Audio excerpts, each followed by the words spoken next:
কক্সবাজারে এসে একটি হোটেল এখন আছে। আমরা আগে উঠেছিলাম আরেকটি হোটেলে, এখন সেটি পাল্টিয়ে এই হোটেলে চলে এসেছে। এর কারণ কি? কারণ হচ্ছে ধরা খেয়েছে। ধরা খেয়েছে কিভাবে সেটা অবশ্যই শোনা উচিত, নাহলে আপনিও ধরা খেতে পারেন আপনার বিজনেসে, আপনার ব্যবসায়, আপনার সব জায়গায়। দেখেন, আমরা যখন হোটেলে উঠি আমাদেরকে রুম দেখতে দেওয়া হয়, তাই না? তো রুম যখন দেখতে দেওয়া হয় তখন কিন্তু আমরা দেখি যে এখানে কেমন আছে, লাইটগুলো চলছে কিনা, এসি ঠিক আছে কিনা, তারপর হচ্ছে ওয়াশরুমটা ফ্রেশ আছে কিনা, এগুলো আমরা দেখে নেই। বাদ বাকি ওয়াশরুমের উপরে যে পানি পড়বে সেটা তো আমরা কেউ দেখি না, ভালোই থাকবে এটা আমরা চিন্তা করি। এটা থেকে পানি পড়ছে এমনটা না। তো আগে হোটেলে যেটা ছিলাম সেটা আমরা একটা রিভিউ দেখে চ্যানেলে একজন ভালো বলেছে সেজন্য আমরা গিয়েছিলাম। একটু একটা খুলি, বাদ বাকি দেখেন এখানে আসেন, এটা থেকে কিন্তু আমরা বিচ দেখতে পাচ্ছি, ওই যে সাইড ভিউ দেখতে পাচ্ছি। এই যে পাশে হোটেলটা আছে একেএস হোটেল গ্র্যান্ড মেরিনা, এখানে ছিলাম এক রাত। তো সেখানে গিয়ে কি দেখলাম অবস্থা, যে বিচ ভিউর লোভে আমরা গিয়েছিলাম মানুষের ভালো রিভিউ দেখে, যে সেখান থেকে আরও ভালো বিচ ভিউটা দেখা যায়। তো সেই জন্য যাওয়ার পরে যেটা হলো যে আমরা এক নজর দেখলাম রুমটা কেমন, কেমন সেখানের পরিবেশ। মোটামুটি প্রথম অবস্থা ভালো লাগলো। তো সব কিছুতে খুঁটিয়ে খুঁটিয়ে চেক করে দেখা হয়নি। আর উপরে থেকে যে পানি পড়বে এটা তো দেখার সুযোগ নেই, আসলে ওইভাবে নজর দেওয়া হয় না। তো গিয়ে দেখলাম কি হোটেলটা অপরিষ্কার, সব কিছু অগোছালো। তারপরে হচ্ছে পানি পড়ছে উপর থেকে, তাদেরকে 3বার অভিযোগ দেওয়ার পরও তারা সেটা সারায়নি। হতে পারে ভাবছে তারা যে প্রকাশকা হুজুর মানুষ এসেছে, এত প্রায়োরিটি দেওয়ার কিছু নাই।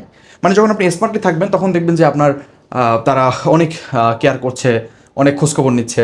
আর যখন তারা মনে করবে যে না এরা প্রকাশকা বা এরকম একটা ভাব, তখন কিন্তু আসল রূপটা বেরিয়ে আসে।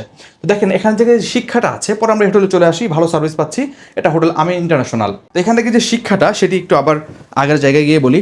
এখান থেকে শিক্ষাটা হচ্ছে যে রোজগার টেলিকম ধরেন বা যে কোনো টেলিকম বা যে কোনো বিজনেস, আপনি অনলাইনে একটা রিভিউ দেখে আপনি সেটি অ্যাকাউন্ট নিলেন, ধরেন রোজগার টেলিকম অ্যাকাউন্ট নিলেন, শুধু রিভিউ দেখলেন কিন্তু আপনি ভালোভাবে পরীক্ষা করলেন না।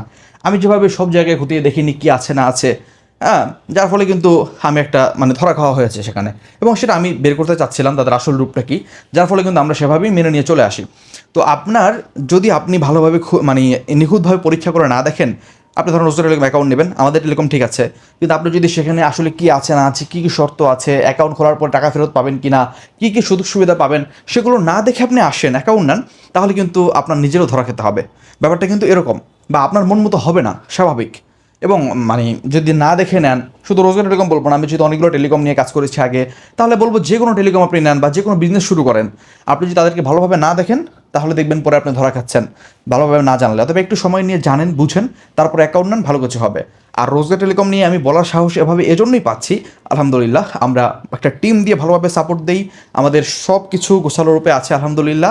যথাসাধ্য আপনাদের জন্য ভালো কিছু আমরা নিয়ে এসেছি এবং আমরা আপনাদেরকে সার্ভিস দিচ্ছি, হাজার হাজার মানুষ উপকৃত হচ্ছে, যার ফলে আমরা সাহস নিয়ে বলতে পারি যে আপনি ভালোভাবে যাচাই বাছাই করেন তারপরে নেন। শুধুমাত্র একটি অ্যাড দেখে, শুধুমাত্র আপনি একজনের কথা শুনে রিভিউ দেখে আপনার নেওয়া উচিত না, সেটা ইউটিউবে রিভিউ হোক বা যেটাই হোক। আপনি সরাসরি তাদের সাথে কথা বলেন, আমাদের কাস্টমার কেয়ারে কথা বলেন, আমাদের সাথে কমিউনিকেট করেন, আপনি জানেন আমাদের নিয়ম কানুন সম্পর্কে, তারপরে নেন, তাহলে আপনি লাভবান হবেন, আমরাও আপনাকে সেবা দিয়ে সন্তুষ্ট থাকবো ইনশাআল্লাহ।